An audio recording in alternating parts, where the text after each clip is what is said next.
This is a 1956 Ford Country Sedan Wagon. It's a part of the Boyd collection that's going to be headed to Barrett-Jackson, Scottsdale in 2024.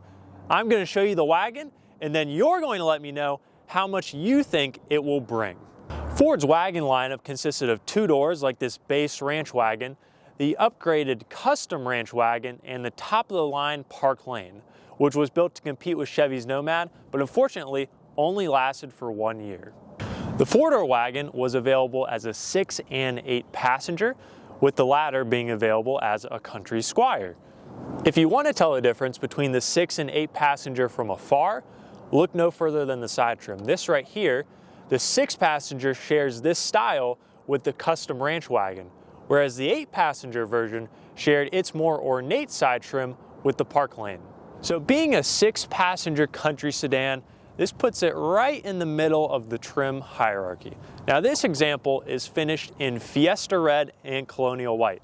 Yes, it's a two-tone. No, there's not much of the second tone, but you paid extra for that. Fiesta Red is a really interesting color. The best way I can describe it is it's probably 70–80% red and maybe 20 to 30% pink. It kind of looks like tuna almost. It's a real interesting color, has a lot of depth. It's going to look different depending on the light level and even the camera. I personally really like it, but I think it's going to be a pretty polarizing color.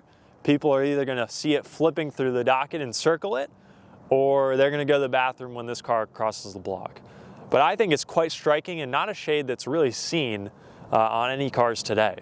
Now this car has been repainted. The trim tag says this was originally single-tone Raven Black. I'm not really sure when it was repainted. My best guess would be it was quite some time ago. But Fiesta Red and Colonial White was a color that was offered with this interior combination.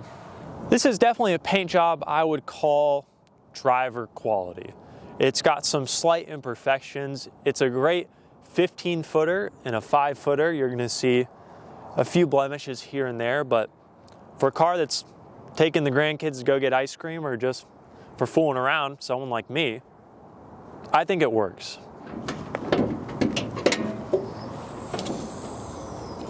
Nowadays, when we hear standard, we think, oh, the least amount of horsepower, the least amount of trim, etc. But no, in '56, the 292 was standard. There was an inline 6 that was optional, as was the Thunderbird Special V8. 312 cubic inches with about 225 horsepower, 25 or so more than this. But no, this has its original standard 292.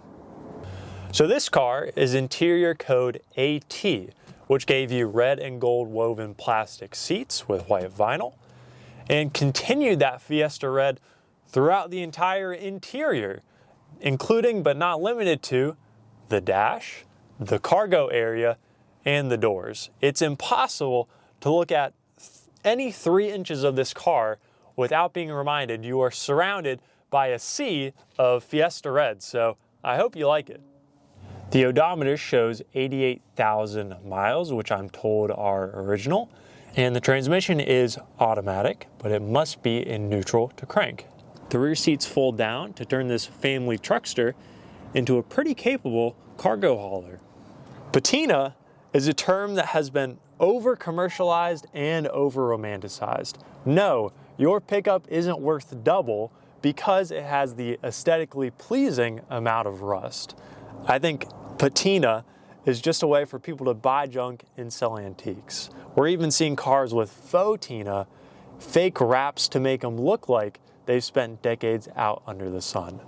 I'm not going to try and sell you that this has patina, but it certainly has a lot of character. It has been well worn, but also well loved, like a nice old pair of leather gloves.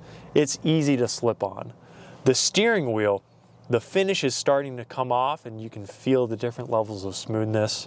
The seats have long since faded. I'm sure you've noticed that. It's got dings in the trim here or there. There's a little paint situation happening above the gauge cluster. It's far from perfect, and that's going to give it great bones for someone who wants to build this up and take it to the nines, but also they're only original once, and I can perfectly well see someone enjoying this vehicle as it is. But with that being said, you don't go to a thrift shop expecting to pay more than you would going to a department store. But I think this is an item that people at the thrift shop would fight over. It's got a lot of character. They're only original once, and I can see some auction magic happening when this rolls across the block at Barrett-Jackson, but we'll just have to wait and see. So join us in the comments and let me know what you think this will bring, what you might pay for it, and if you have any stories relating to a 56 wagon you'd like to share. This will be headed to Barrett-Jackson Scottsdale in 2024 as part of the Boyd collection, and once it hammers sold, I will put the hammer price in the description. Thank you for watching.